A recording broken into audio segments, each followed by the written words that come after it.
I'm Helga from Helga's Pennsylvania Cooking, and today is going to be my last vid for 2018. It's going to be another one for the Helga's Happy Holidays. New Year's Eve is right around the corner, and this is something that you can take to any party, but it's good throughout the year for other events too. But it's fun for parties. I couldn't eat all this by myself. So I'm working on a key lime cheese ball. And before people go like, ooh, I'm telling you, don't knock it till you try it. Lime, I like limes. Key lime is like key lime pie is like, it's okay, I like it.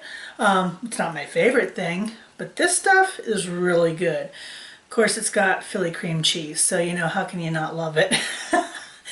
But it's actually really good, and it's really refreshing when you have other heavier dinners. It just, that lime freshness at the end just really cuts through it and is just really yummy. So it's always been a hit, and I'm going to show you how to make it. I'm taking it for New Year's Eve.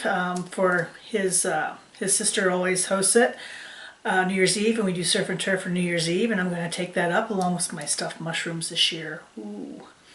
But I'm going to show you how to make a key lime cheese ball, and I'm going to talk to you a little bit about key limes and limes in general, and let's get to it.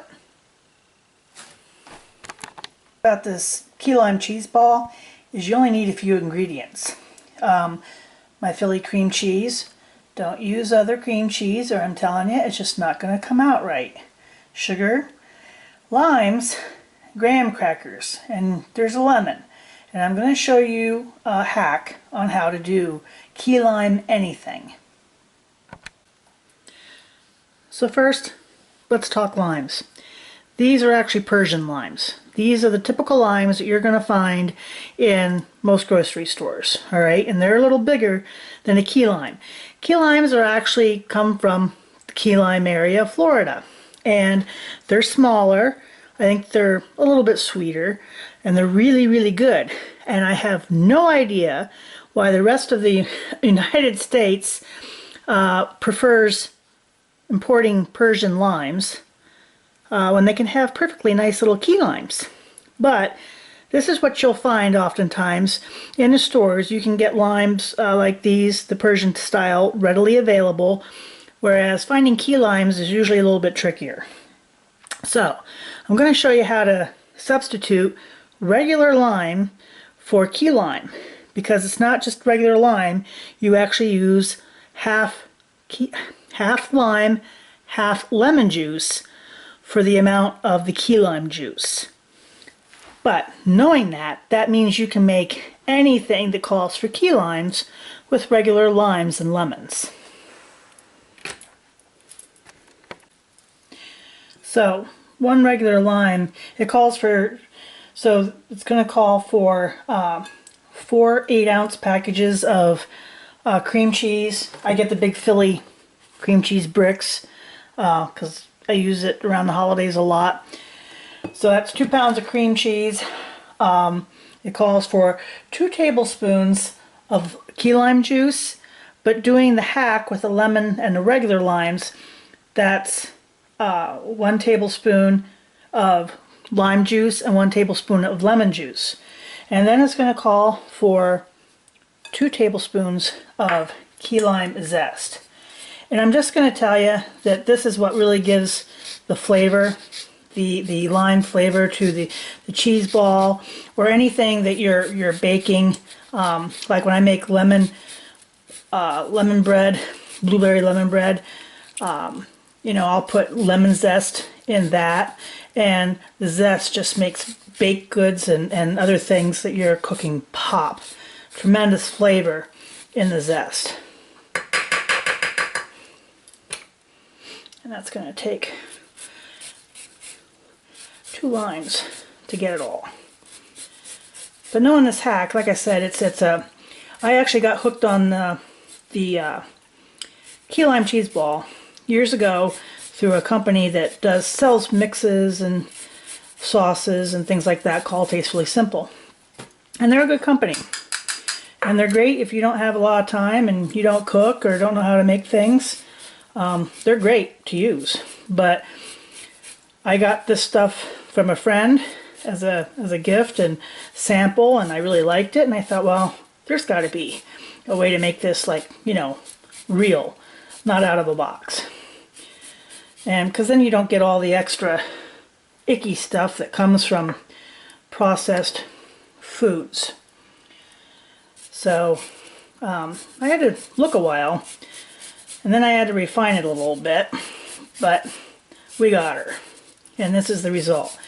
So it's the 4 8-ounce blocks of cream cheese, Philadelphia, of course, and 2 tablespoons of key lime juice.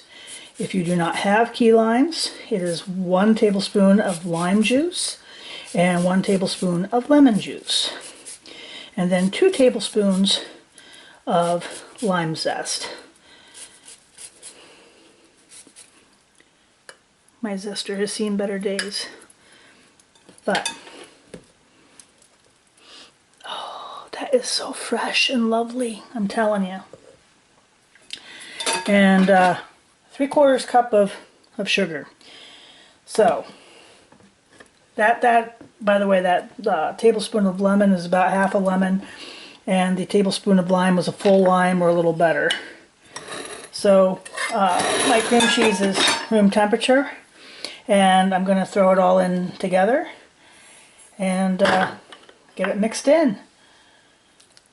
After we get it mixed in, we'll form it into a ball, and at that time then it gets chilled, and then I'll show you the next part. Now, since I had those bigger blocks, I just used a potato masher to get it incorporated in. And then I just used a wooden spoon to get it all mixed. Get all the juice in and all the sugar in. All the zest incorporated. And that's what it'll look like.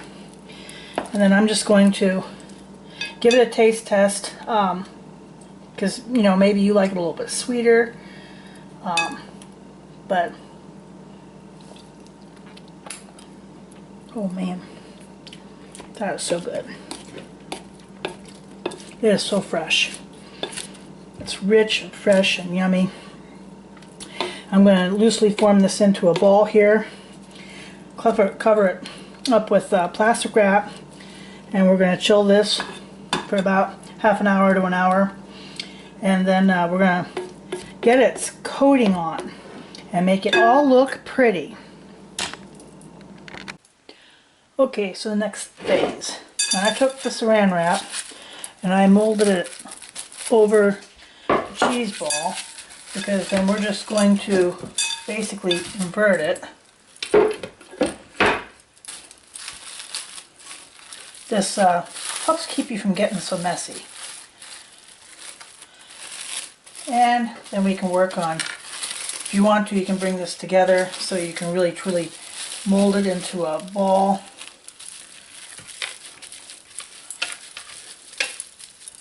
Like that. And make it really solid. And I'm going to grab another bowl here, and we're going to take my graham crackers. I just took regular graham crackers, honey graham crackers, and I took about a half a sleeve and just put them in the bag and got these all crumbled up so they're nice and crumbs. And we're going to put them in here like that, and if you need more, that's fine.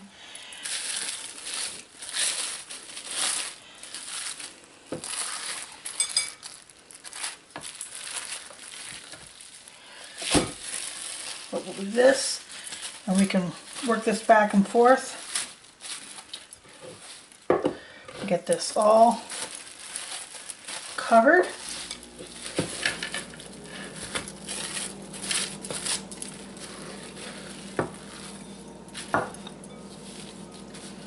This makes a nice crust on it. You can see it's coming together nice.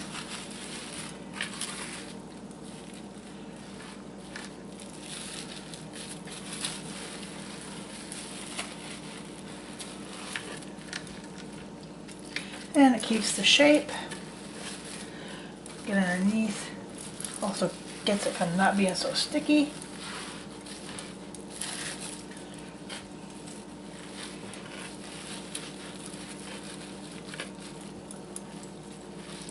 And just roll it around. You can pick up the excess here. See, it makes a nice round ball like this.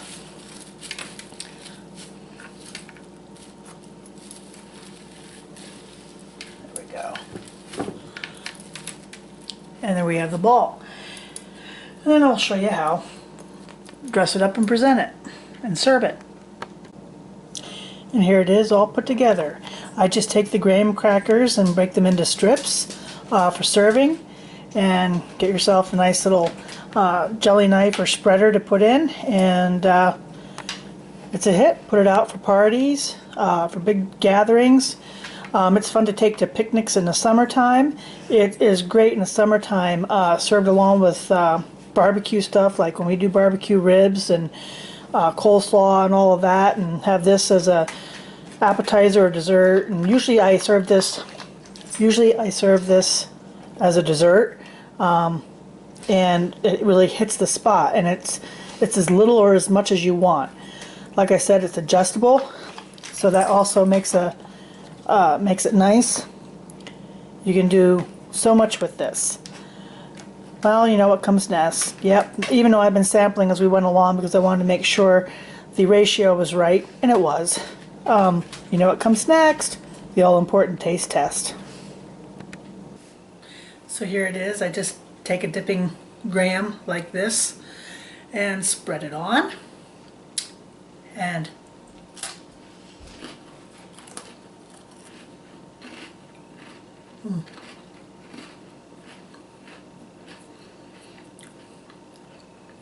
this stuff is so good. Oh my god, it's so addictive. It's got all the elements. Sweet and a little citrus and a fresh lime. That the zest just really kicks it. I'm telling you, people that don't even think that they would like this. So give it a shot. It's another one for the Helga's Happy Holidays. I have a clam dip one out there that I made last year. You can see those in my playlist. New Year's Day normally sees us having pork and sauerkraut, which is very PA Dutch traditional. We'll normally have pork and sauerkraut with mashed potatoes and dumplings, the nice big fluffy kind, PA Dutch dumplings. And I'll include at the end of this video links for those if you want to have them for your New Year. It's always traditional for PA Dutch to have pork on New Year's Day because pigs root ahead, and you're rooting forward into the new year, moving ahead instead of looking back behind you. So that is the good luck of having pork on New Year's Day. Very traditional, we've always done it. And like I said, New Year's Eve is usually surf and turf. So when you see me next time, it'll be a new year. I have a new series coming out for you next week. I'll still be continuing with Cast Iron Wednesdays and Weeknight Wonders and those things. But this one's been requested for a while, and I'm starting to work on it here in January. And I hope you'll stay tuned and join me next week for the start of a new year and a new series. Happy New Year, folks. The ancient march, played by the United States Marine Pipe and the Drum Corps.